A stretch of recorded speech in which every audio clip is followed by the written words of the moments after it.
Hello everyone, and welcome to a new video on martial politics. Today I will be making a video, which is actually a very interesting video, about how Bernie Sanders, he actually used to detest not just illegal immigration, but legal immigration too. And I think we all understand, the economic impacts that immigration has on the United States.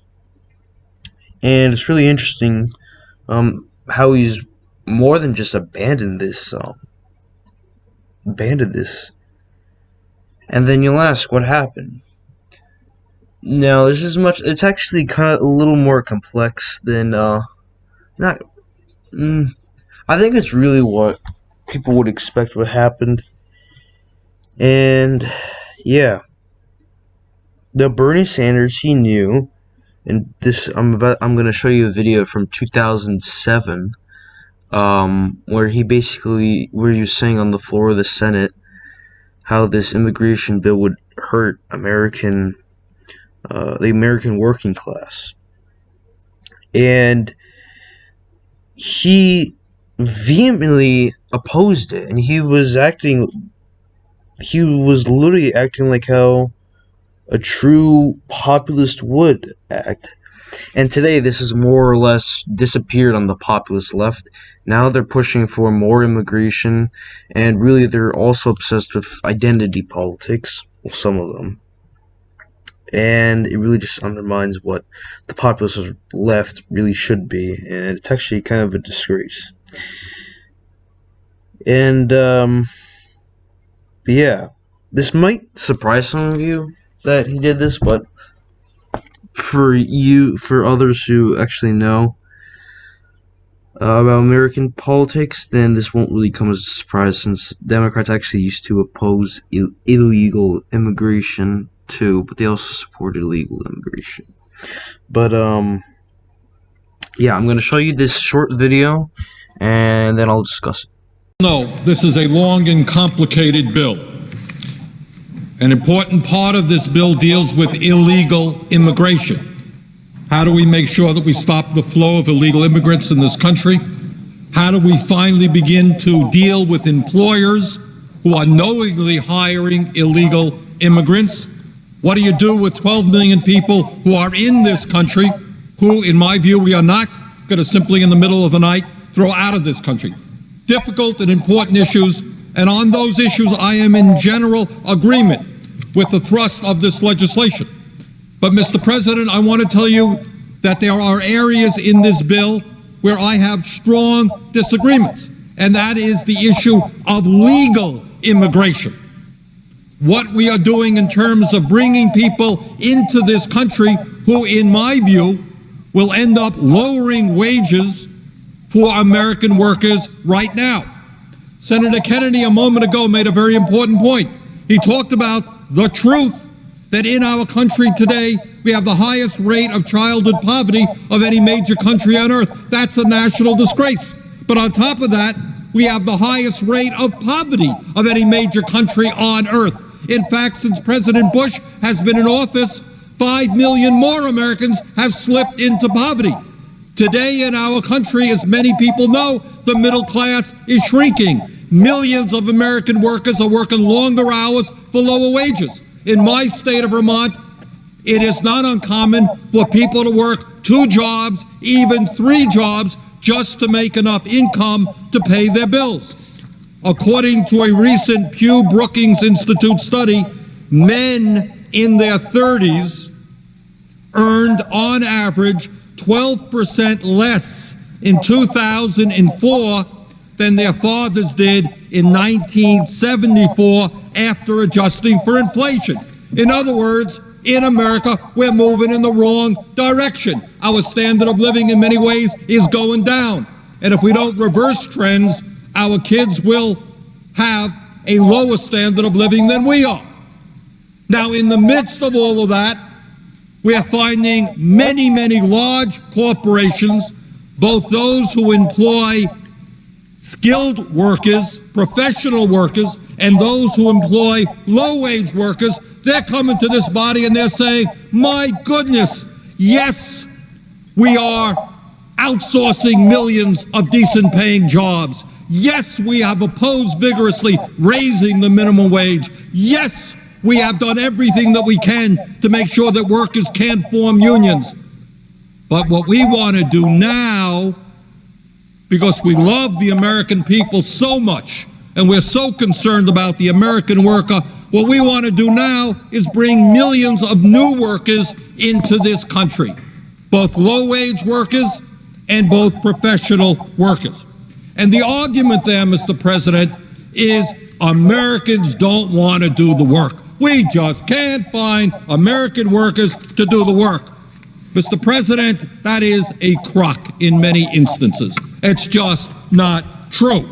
Now, one of the groups that has come into Congress to tell us how much they are concerned about the need to find workers, because they just can't find Americans to do the job, is our old friends at Walmart.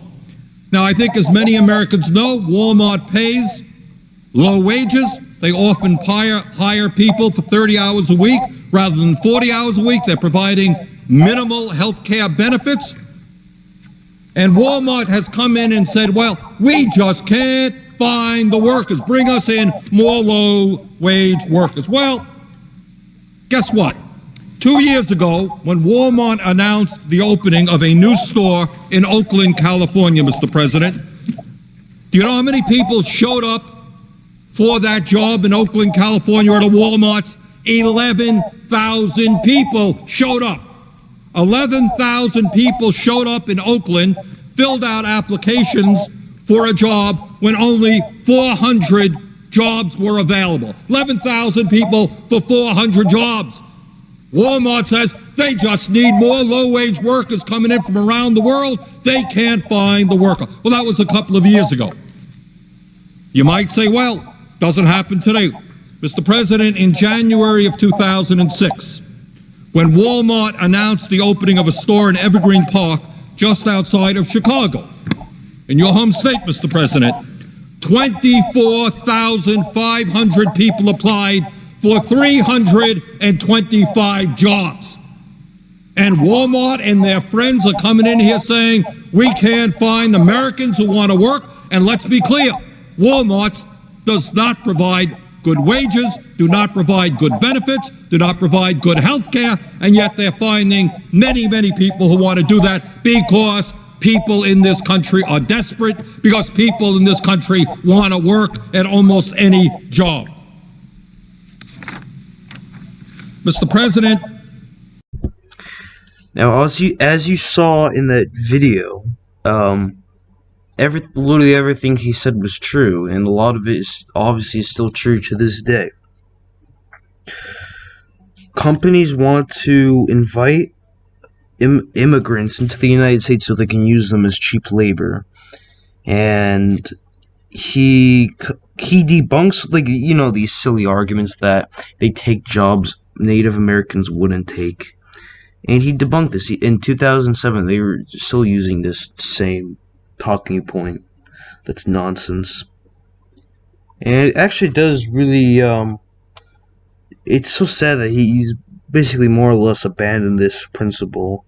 And, maybe, God knows out there, if there's actually a member of the populace left who does oppose, legal and illegal immigration. There are even left-wing populist support that don't even care about illegal immigration. They literally just like, oh, it's fine. Like, no, you undermine the people that you claim to represent, the American working class. It just stuns me how these people don't even recognize that. And yeah, this is how the populist left should be. And I'm going to show you yet again, actually, another video of Bernie Sanders opposing, in this video, he's going to oppose open borders. And it's in this interview with Ezra Klein, who's the founder of Vox. And he was like expecting Bernie to like completely accept the shitty narrative, and he just completely attacks him perfectly. It's a short video, it's less than 2 minutes long. and we'll discuss it right after that. That is, in what you said about being a democratic socialist, is a more international view. But I think if you take global poverty that seriously, it leads you to conclusions that in the US are considered out of political bounds. Things like sharply raising the level of immigration we permit, even up to a level of open borders, about sharply increasing Open the amount of borders? foreign aid. No, Open borders. that's a Koch brothers proposal. The Really? idea, of course, I mean, that's a right-wing proposal which says essentially there is no United States. But that anybody it can- would make a excuse lot me, of the global poor richer, wouldn't it? and it'd make everybody in America poor. Then you're doing away with the concept of a nation state. And I don't think there's any country in the world which believes in that. If you believe in a nation state, or in a country called the United States, or UK, or Denmark, or any other country, you have an obligation, in my view, to do everything we can to help poor people. What right-wing people in this country would love is an open border policy. Bring in all kinds of people who work for $2 or $3 an hour. That would be great for them. I don't believe in that. I think we have to raise wages in this country. I think we have to do everything that we can to create the millions of jobs. You know what youth unemployment in the United States of America today? If you're white, a white kid, high school graduate, 33%, a Hispanic, 36%, African American, 51%. You think we should open the borders and bring in a lot of low-wage workers? Or do you think maybe we should try to get jobs for those kids? So I think from a moral responsibility, we've got to work with the rest of the industrialized world to address the problems of international poverty. But you don't do that by making people in this country even poorer. Now, as you saw in that video, it was actually from 2015, the spring of 2015, when he was running for president the first time. Of course, everything he said was true.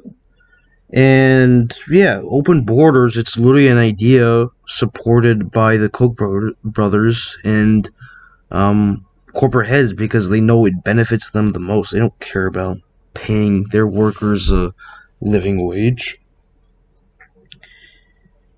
And yeah, he's completely right. This moron, Ezra Klein, thought he would just accept. And it's like, oh, open borders is completely fine. No, it's not. Now, Bernie has more or less basically abandoned these principles on like immigration, open borders.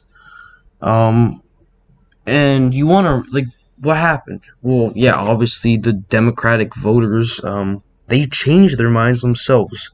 And then Bernie had to adapt, or he would basically be left in the wayside. And that's why his campaign was different in 2020, his 2020 presidential campaign. And, yeah, really the explanation for this is, of course, he did this to seem virtuous and not racist or whatever. And this also did help him get minority votes. For example, in the Nevada primary, I don't think it's a caucus. Or it is. I don't remember. But yeah, in the Nevada primary, I'll just say, in last year, he won by a landslide because he won Hispanic voters because he didn't talk about if he did talk about legal and illegal immigration and how it really hurts people. Done. Finished. Wouldn't even. Probably would have gone in second place behind Biden or some other neoliberal. And yeah, attacking legal, and especially legal immigration, would have just completely ruined him there. And the Democratic voters have really changed their minds. They've become more obsessed with race, ethnicity, and gender. And really, a lot of these people's number one concern now, you look at this, they really do not care about the current terrible economic situation we're in right now. And even last year, the other year before, in 2019, they weren't concerned about American workers. They didn't care. They cared about identity politics and your race and gender, how people look like. And again, of course, the big corporations are so ironic how Bernie railed against these people. They want this to happen. and he is basically forced to embrace it, because if he didn't, then he would be called racist, and he wouldn't be virtuous. And yeah, and of course corporations do this to distract from the very real economic issues. And they know that if the government attempts to do anything about fixing these economic issues, that the status quo would be undermined. And of course, the current status quo benefits the big corporations in this country, Amazon, Walmart, you know, all the others. And it's really smart how they did this. And yeah, overall, they used to. I think the main point of the Democratic Party in the past was to fight for regular people. They were the party of the middle class. The Republican Party was the party of elites. And yeah, they were terrible.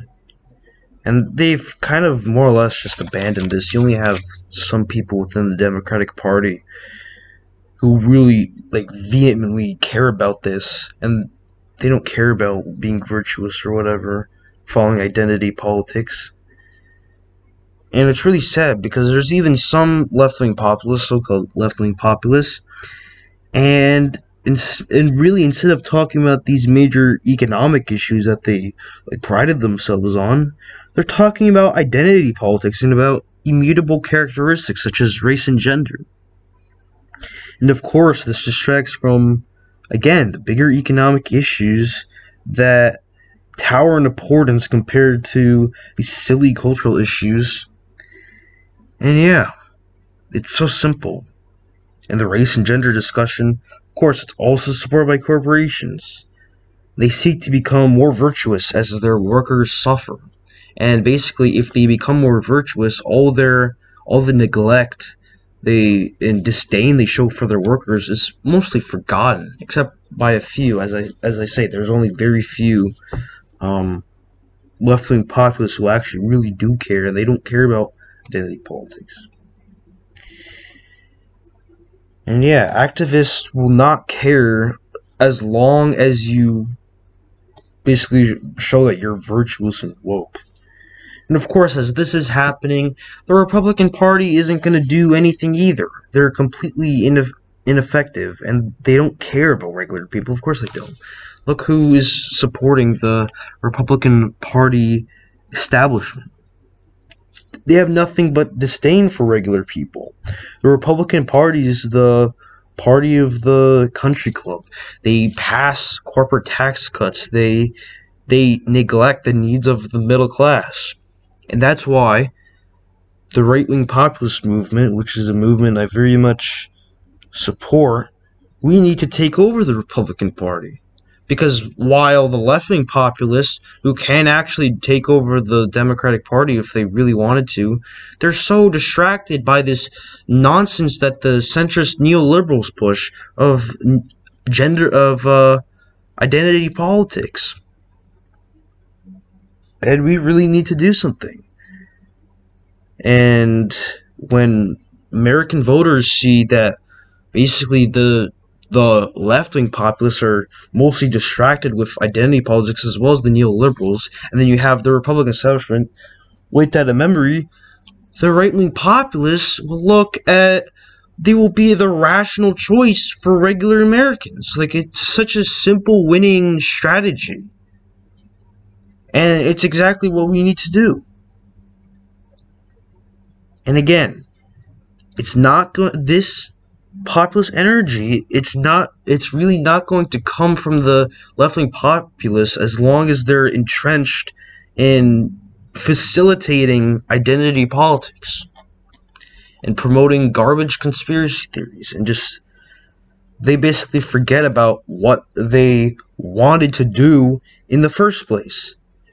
And we must do this again for America and its people. We can't allow this to continue happening. The left-wing populists, it's so sad. I really wish that identity politics wasn't this huge concern with Democrats. It's so sad. I really wish it wasn't, because again, it distracts from the bigger economic issues. and then you divide people by race, you complain about white nationalism and white supremacy. Meanwhile, all your discussions about race, they facilitate these racial supremacist groups, black or white, I don't care. That's what they do. They create polarization because you divide people by characteristics they can't control. And then if you disagree with them, they'll denounce you as a racist or xenophobe, whatever. And yeah, we really just need to we need to just take over the Republican Party. And the right-wing populists will never lose as long as we have good candidates. And we actually have, and this is the important thing, we have to have candidates who are very, very, very dedicated on their populist messaging. We don't have correct populist leadership in the United States. Josh Hawley, he's so overrated. He doesn't, you'll see, he supports $2,000 checks. Yeah, well, yeah, that's great. But what else? Again, I've said this in the past. He supports right-to-work laws. He voted for the 2017 Republican tax bill. 83% of the benefits went to the top 1%. There's no politicians in Washington that are willing to represent the American people. The best we got is really Bernie at this point. That's really it. In terms of economic interests, he's basically the only one. And it's really just so sad. It's really sad. I really wish we could just step by this ridiculous obsession with identity politics. And yeah, that's it for this video. I hope this is a bit of a shorter video. I feel like this is more easy to realize. So yeah, I hope you enjoyed this video. Of course, like and subscribe for more. Comment if you have any criticism or questions, or you want to engage in sophisticated political debate. Yeah. Goodbye and have an excellent day.